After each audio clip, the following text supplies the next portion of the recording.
A palavra do Senhor Jesus vai nos dizer que o Senhor chega para Abraão e diz: Abraão, e ele escuta a voz do Senhor, diz-me aqui, Senhor, pega teu filho que, aleluia, tu tanto ama, glória a Deus, né?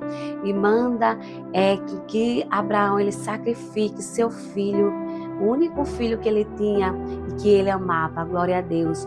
Mas o Senhor ali estava a todo momento testando a fé de Abraão e a fidelidade de Abraão para com o Senhor. Mas Abraão, ele obedeceu a voz do Senhor e ele fez o que Deus mandou fazer. Mas o Senhor interviu porque viu que Abraão realmente, verdadeiramente, andava em fidelidade com o Senhor e ele era fiel a Deus. Aleluia. Muitas vezes é assim comigo e com você.